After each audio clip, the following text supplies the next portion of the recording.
Bon, ça y est, ça s'est fait. Plus vite que prévu, du coup, dès ce lundi soir, pour chez nous, donc en journée aux États-Unis, Elon Musk a officiellement racheté Twitter. Incroyable, incroyable, le mec possède 100% de Twitter donc. Quelques heures après l'annonce du rachat de Twitter par Elon Musk, l'inquiétude règne aussi bien chez les utilisateurs que chez les employés. Que va devenir le réseau social? Si le milliardaire a déjà esquissé les contours de son projet, il est resté relativement vague sur les véritables changements qu'il compte apporter à la plateforme. On vous résume ce qu'on sait pour le moment. Donc le milliardaire a annoncé hier le rachat du réseau social pour 44 milliards de dollars. Si on s'y attendait un peu, la chose n'avait pour rien d'évident encore la semaine dernière. En effet, de nombreux actionnaires de Twitter se sont opposés au rachat, élaborant même des stratégies pour décourager l'homme d'affaires. Reste désormais à savoir ce que Elon Musk compte faire de son réseau social favori. Si ce dernier ne manque clairement pas d'idées, les utilisateurs sont encore dans le flou concernant les changements réels qui sont apportés. Une chose est sûre, d'ici quelques mois, la plateforme ne ressemblera plus à ce qu'on connaît aujourd'hui. Une modération plus douce, la possibilité de modifier ses tweets, ou encore l'intégration assumée des crypto-monnaies. Voici les pistes évoquées publiquement par le milliardaire. Voilà, qu'est-ce que ça va devenir Twitter? C'est le point central du projet Elon Musk. À plusieurs reprises, celui-ci a fait part de sa volonté de faire de Twitter une arène de l'inclusivité. Dans le communiqué publié pour annoncer le rachat, ce dernier en rajoute une couche, en déclarant que la liberté d'expression est le fondement d'une démocratie fonctionnelle. En effet, à plusieurs reprises, l'homme d'affaires s'est plaint d'une censure qu'appliquerait le réseau social et qui empêcherait ses utilisateurs de communiquer librement. Ces déclarations n'ont donc rien d'adonnant. Sur Twitter, justement, ils sont nombreux à s'inquiéter sur ce qui se cache réellement derrière ce projet. Force est de constater que si modération il y a, énormément de tweets haineux et violents, particulièrement envers les minorités, passent chaque jour entre les mailles du filet. Malgré les signalements, certains restent même plusieurs jours en ligne, voire ne sont jamais supprimés. Qu'un libertarien assumé comme Musk souhaite assouplir encore plus cette modération, il y a de quoi se poser des questions sur l'avenir des règles en vigueur sur la plateforme.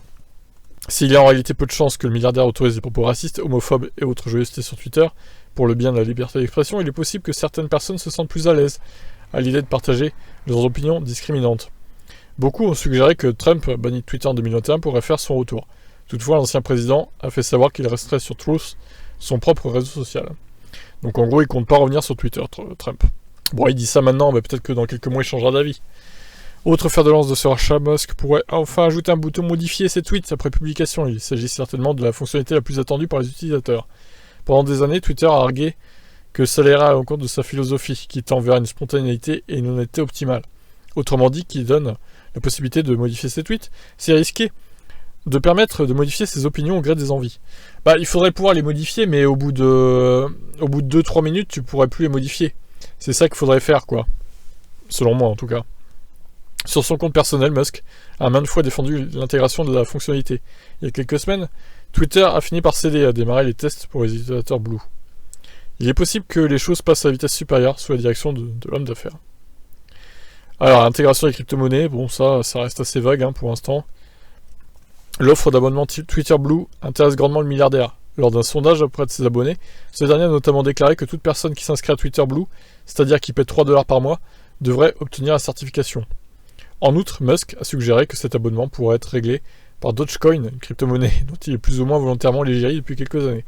Le Dogecoin, d'ailleurs, qui a fortement augmenté hier. Oh, c'est un peu long cet article, là. Je vais peut-être pas tout lire non plus. Exode massif des utilisateurs, je pense pas que... Moi, je resterai sur Twitter, c'est pas parce que Musk a racheté le site que je vais partir de Twitter. Je tweete pas beaucoup, mais bon, je regarde souvent ce qui se dit dessus, quoi. Pour l'actu en temps réel, c'est pas mal quand même, Twitter. Quelques autres idées. Enfin, Musk a émis quelques autres idées au cours des derniers jours. Déjà, celui-ci souhaite que l'algorithme de Twitter devienne open source, afin de redonner plus de contrôle à ses utilisateurs. Étonnamment, il a également proposé de retirer l'entreprise de la bourse, sans que ses motivations ne soient clairement expliquées. Soucieux de maintenir son image de grand humaniste, le milliardaire a aussi proposé de transformer le siège social en refuge pour SDF. Bon, ça, on l'avait déjà traité sur la chaîne. Voilà, donc, qu'est-ce que vous en pensez du rachat de Twitter par Elon Musk? Donc, c'est effectif, c'est lui qui contrôle totalement Twitter maintenant, et plus 9%, il contrôle 100%. Je vous laisse réagir, ciao.